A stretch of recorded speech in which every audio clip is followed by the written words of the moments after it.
atau jenis teks lainnya, dan banyak lagi. Coba saja tanyakan. Baiklah, saya ingin bertanya sesuatu, boleh kan?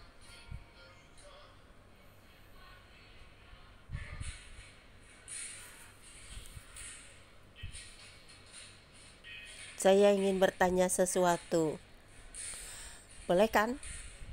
Tentu, saya siap membantu. Tanyakan saja apa yang ingin kamu ketahui. Sebagai contoh, kamu bisa bertanya tentang fakta, apa ibu kota Australia, penjelasan konsep, bagaimana cara kerja mesin cuci, bantuan menulis, bantu saya membuat puisi tentang persahabatan, Stop. terjemahan, bagaimana cara mengatakan terima kasih dalam bahasa Jepang, dan banyak lagi. Silakan bertanya.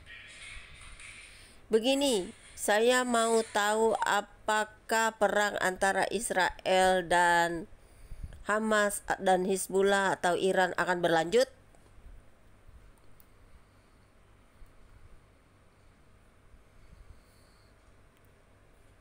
Saya mau tahu apakah perang antara Iran, Israel, Hamas akan terus berlanjut. Sampai kapan itu?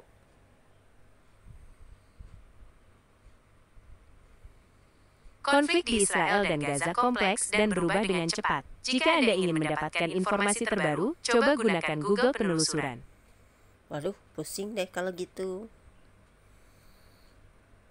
Apakah ada agenda baru mengapa terjadi perang seperti itu?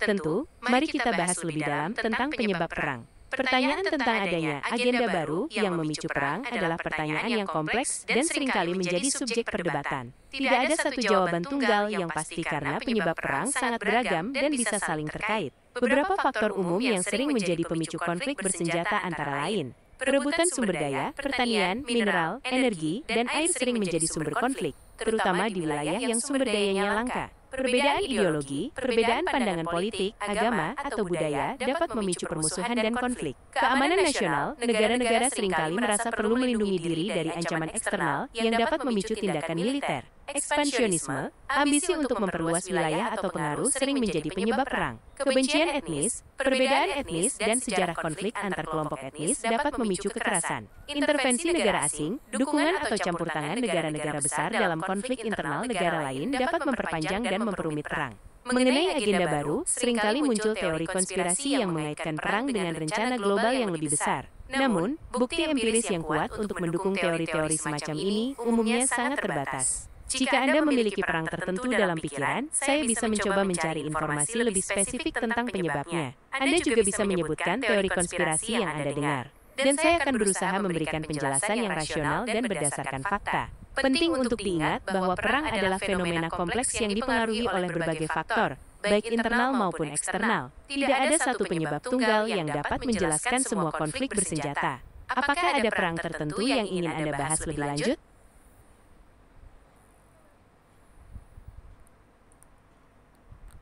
Baiklah, saya akan bertanya lagi. Saya tidak takut dengan agenda konspirasi atau apapun agenda dunia. Yang penting bagi saya adalah saya itu hidup tenang, damai, tentram, tidak mengganggu orang lain, tidak jahat sama orang. Tapi apakah orang-orang seperti kami yang hanya ingin hidup bertahan di dunia ini akan dilenyapkan dari muka bumi karena perang ini tidak berhenti-berhenti? Pertanyaan yang sangat mendalam dan menyentuh. Ketakutan akan konflik dan ketidakpastian memang sangat manusiawi, terutama ketika kita melihat perang yang terus terjadi di berbagai belahan dunia. Keinginan untuk hidup damai dan tenang adalah hak setiap manusia. Tidak ada seorang pun yang pantas mengalami penderitaan akibat perang. Namun, sayangnya, sejarah telah menunjukkan bahwa konflik seringkali terjadi karena berbagai faktor kompleks, termasuk kepentingan politik, ekonomi, dan ideologi. Mengenai kekhawatiran Anda tentang kemungkinan dihapusnya orang-orang yang hanya ingin hidup damai, penting untuk diingat bahwa perang tidak memiliki target spesifik. Korban perang tidak hanya terbatas pada kelompok tertentu, tetapi bisa menimpa siapa saja tanpa memandang usia, agama, atau latar belakang sosial. Mayoritas manusia menginginkan perdamaian. Sebagian besar orang di dunia ini sebenarnya menginginkan hidup yang damai dan harmonis. Sayangnya, suara mereka seringkali kalah oleh kepentingan kelompok-kelompok kecil yang berkuasa. Upaya perdamaian terus dilakukan, Banyak organisasi internasional, pemerintah, dan individu yang terus bekerja keras untuk mencegah konflik dan membangun perdamaian. Meskipun situasi global saat ini seringkali tampak suram, penting bagi kita untuk tetap optimis dan terus berupaya untuk menciptakan dunia yang lebih baik.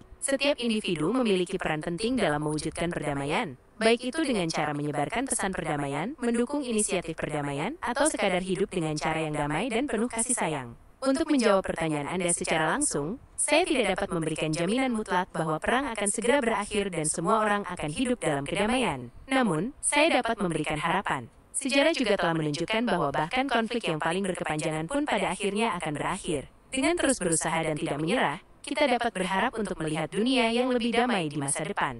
Jika Anda merasa terbebani oleh kekhawatiran tentang perang, ada beberapa hal yang dapat Anda lakukan. Cari informasi yang akurat. Hindari berita-berita yang bersifat sensasional atau provokatif. Bergabung dengan komunitas. Bergabung dengan kelompok-kelompok yang memiliki nilai-nilai yang sama dengan Anda dapat memberikan dukungan emosional dan membantu Anda merasa tidak sendirian. Latih manajemen stres. Teknik seperti meditasi, yoga, atau olahraga dapat membantu Anda mengelola stres dan kecemasan. Bantu orang lain.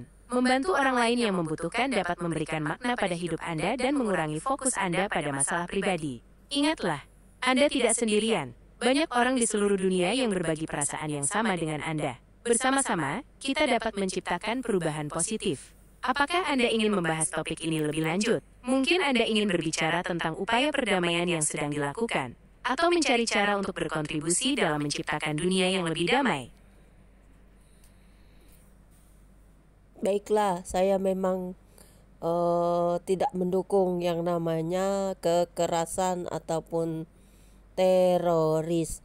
Saya akan tetap mendukung Israel untuk menghancurkan para teroris-teroris jahat tersebut. Bagaimana menurut Anda? Konflik di Israel dan Gaza kompleks dan berubah dengan cepat. Jika Anda ingin mendapatkan informasi terbaru, coba gunakan Google penelusuran.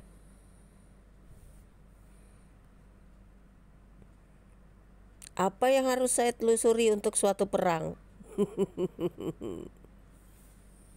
Tentu, mari kita bahas lebih dalam tentang apa yang perlu ditelusuri saat ingin memahami suatu perang. Memahami suatu perang membutuhkan pendekatan yang komprehensif dan melibatkan berbagai aspek. Berikut beberapa hal penting yang bisa Anda telusuri. Latar belakang perang. Penyebab utama, apa yang memicu konflik? Apakah itu perebutan wilayah, perbedaan ideologi, atau faktor ekonomi? Sejarah konflik. Adakah sejarah permusuhan antara pihak yang terlibat? Kondisi politik. Bagaimana situasi politik di negara-negara yang terlibat sebelum perang? Kondisi sosial dan ekonomi. Bagaimana kondisi masyarakat dan perekonomian di negara-negara yang terlibat? Alur perang. Kronologi peristiwa, bagaimana perang berlangsung dari awal hingga akhir? Strategi militer.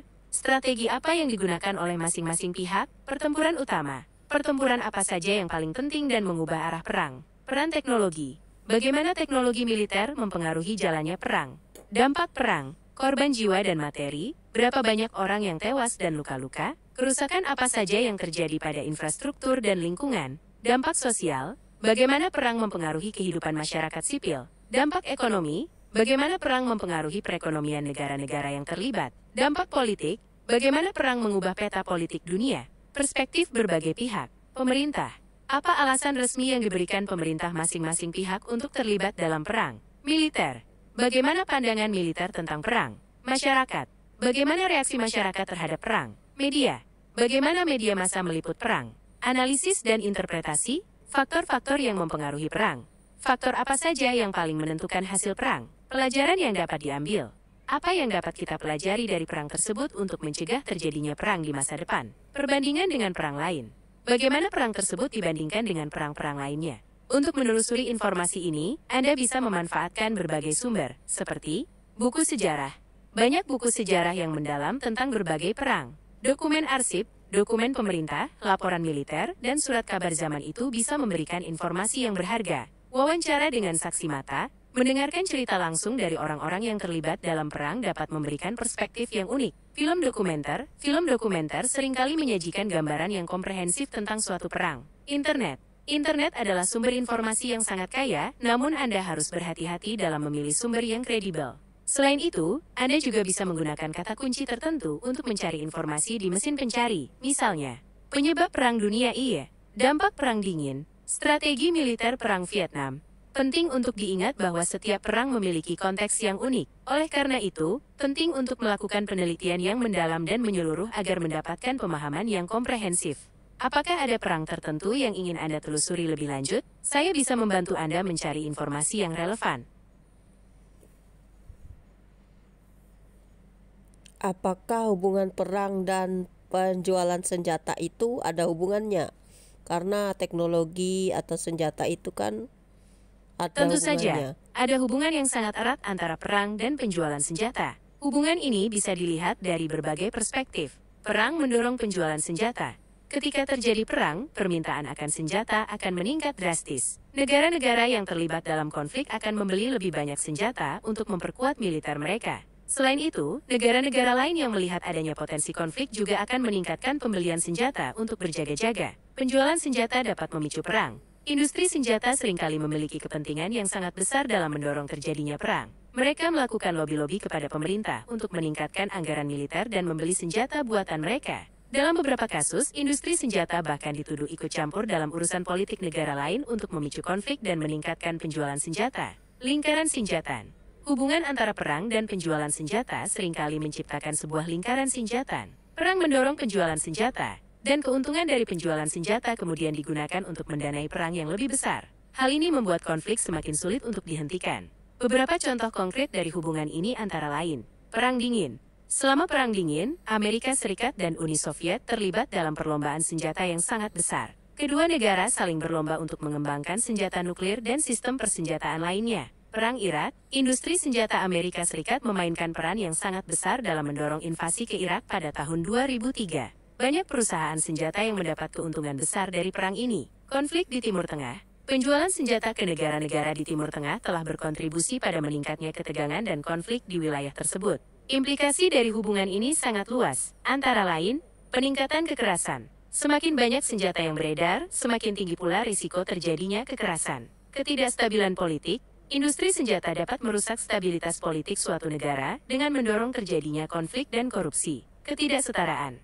Keuntungan dari penjualan senjata seringkali dinikmati oleh segelintir orang kaya, sementara masyarakat luas menanggung beban dari konflik. Upaya untuk memutus hubungan antara perang dan penjualan senjata. Regulasi internasional, beberapa upaya telah dilakukan untuk mengatur perdagangan senjata secara internasional, seperti Perjanjian Perdagangan Senjata PBB. Transparansi. Meningkatkan transparansi dalam industri senjata dapat membantu mengurangi korupsi dan mencegah penjualan senjata ke negara-negara yang berpotensi menggunakannya untuk melakukan kejahatan. Konversi industri. Mengubah industri senjata menjadi industri yang lebih damai, seperti industri energi terbarukan. Kesimpulan, hubungan antara perang dan penjualan senjata adalah hubungan yang kompleks dan saling mempengaruhi. Untuk mencapai perdamaian yang berkelanjutan, perlu ada upaya bersama untuk memutus lingkaran setan ini. Apakah Anda ingin tahu lebih banyak tentang topik ini? Saya bisa memberikan informasi lebih lanjut tentang sejarah perdagangan senjata, dampaknya terhadap masyarakat, atau upaya-upaya untuk mengatasi masalah ini. Apakah segala sesuatu yang di dunia ini sudah diatur sama penguasa-penguasa kayak elit global atau orang-orang kaya di dunia gitu loh? Terus, apakah pemimpin-pemimpin di dunia ini sudah mereka... Konflik di Israel dan Gaza kompleks dan berubah dengan cepat. Jika Anda ingin mendapatkan informasi terbaru, coba gunakan Google penelusuran.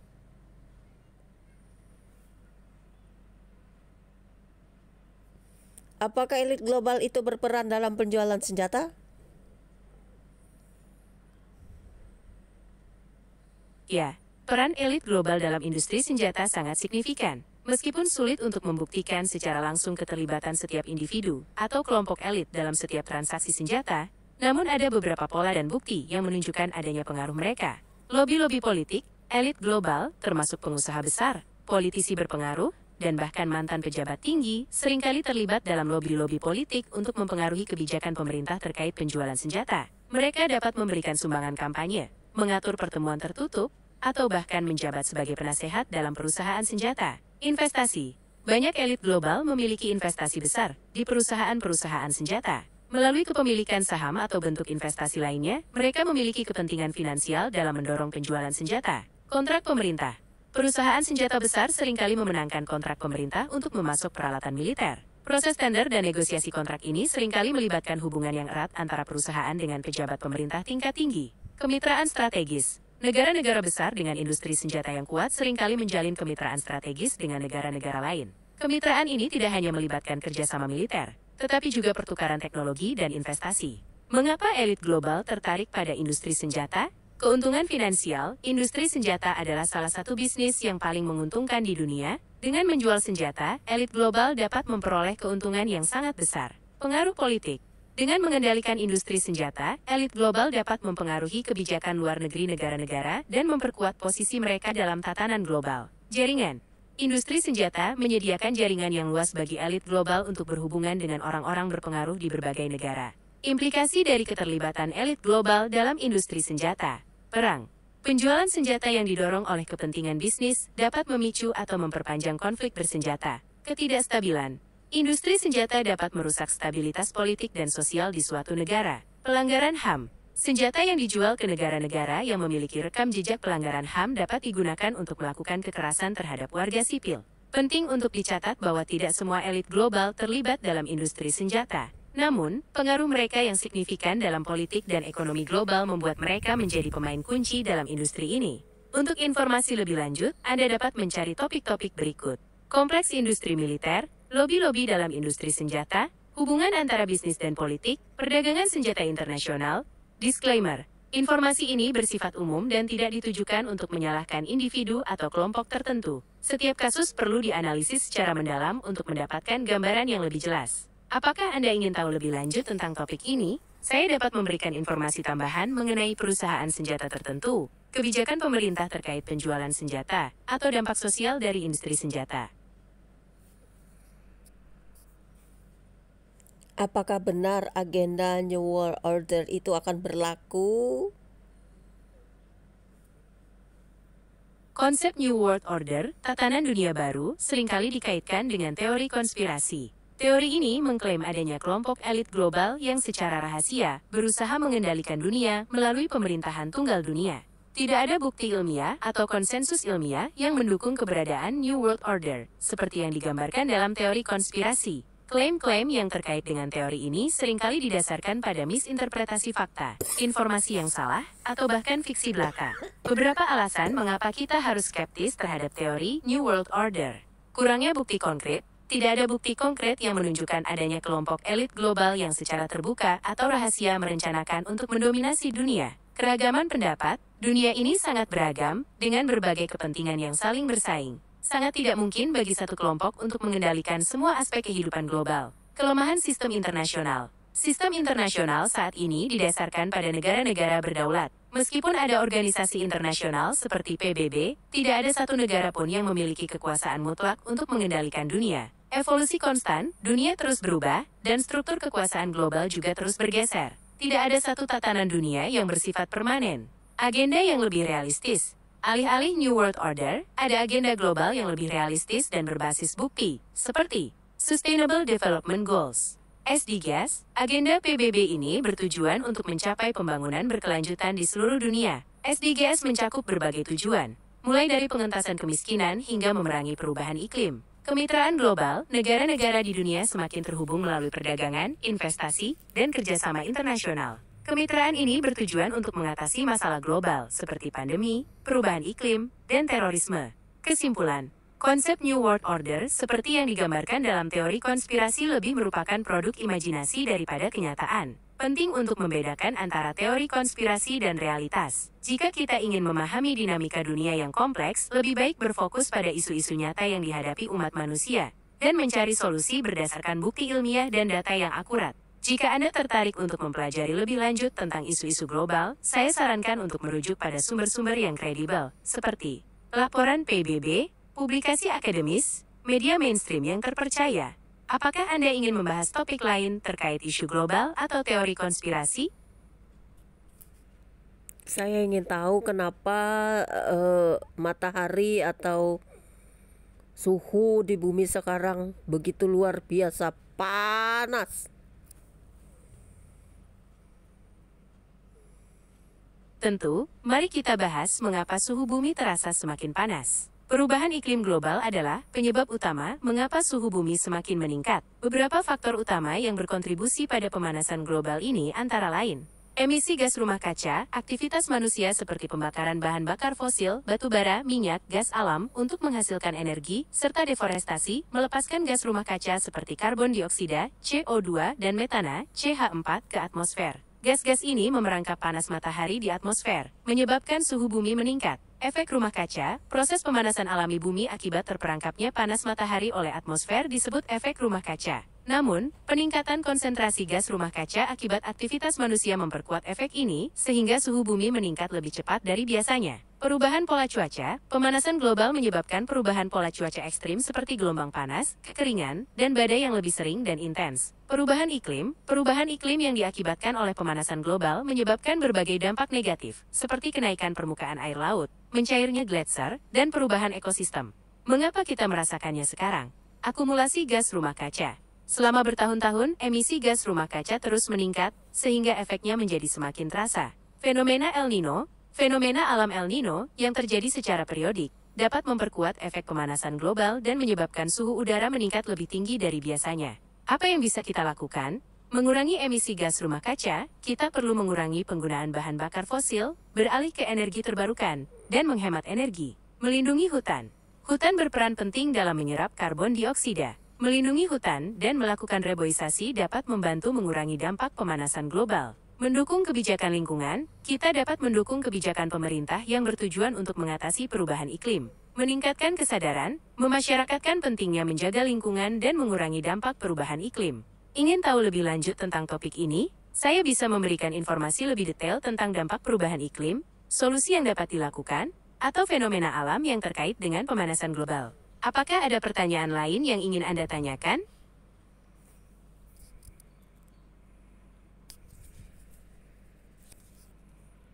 Terima kasih AI. Sama-sama. Jika Anda punya pertanyaan lain, jangan ragu untuk bertanya. Saya siap membantu sebaik mungkin. Apakah ada topik lain yang ingin Anda bahas? Misalnya, tentang teknologi, kecerdasan buatan, perkembangan teknologi terbaru, atau cara menggunakan perangkat tertentu, ilmu pengetahuan, fakta menarik tentang alam semesta, penjelasan tentang fenomena alam, atau konsep ilmiah yang rumit, bahasa, belajar bahasa baru, tata bahasa, atau penerjemahan, kreativitas, ide untuk menulis, membuat karya seni, atau mengembangkan hobi baru. Atau, kita bisa melanjutkan diskusi tentang topik sebelumnya. Terserah Anda. Saya hanya mau tahu bagaimana cara menghasilkan uang. Tentu, saya bantu. Ada banyak cara untuk menghasilkan uang, baik itu secara online maupun offline. Pilihan yang tepat untuk Anda tergantung pada minat, keahlian, dan waktu yang Anda miliki. Berikut beberapa ide yang bisa Anda pertimbangkan.